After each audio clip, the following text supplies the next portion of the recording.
एक important science and take का concept देखते हैं, ग्रे एंड ब्लू हाइड्रोजन। बहुत ध्यान से सुनना। यूजुअली क्या होता है कि हम जब भी ब्लू यूज करते हैं तो हम ये अज्यूम करते हैं कि ब्लू मतलब क्या, यूजुअली ओशनिक रिसोर्सेज से रिलेटेड, राइट, पानी से रिलेटेड। बट ये थोड़ा सा अलग है, तो इसलिए थोड़ा ध्यान देना। इसमें क्या होता है, ग्रे एंड ब्लू हाइड्रोजन में हम हाइड्रोजन प्रोड्यूस करते हैं। कैसे प्रोड्यूस करते हैं? नेचुरल गैस यूज करके हम हाइड्रोजन प्रोड्यूस करते हैं। अब जब आप नेचुरल गैस यूज करके हाइड्रोजन प्रोड्यूस करते हो तो साथ में आपका रिलीज होता है CO2।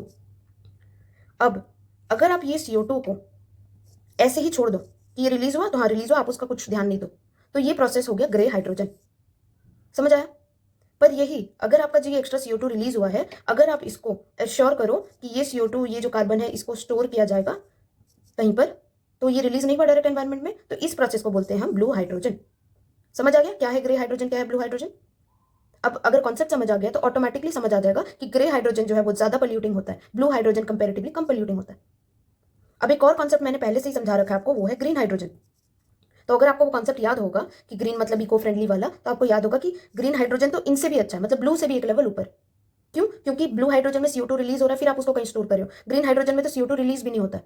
याद है ना, वाटर का इलेक्ट्रोलिसिस से होता है। नहीं याद है तो जाके एक बार ये कॉन्सेप्ट इन सेकंड्स प्लेलिस्ट खोलो, आपको मिल जाएगा। ठीक है? ऐसे ही और भी कॉन्सेप्ट्स के लिए आप सब्सक्राइब करिए मेरा channel simplify UPSC with Smriti, and you can join my Telegram channel for any further doubts और PDFs. Okay, thank you everyone, happy studying.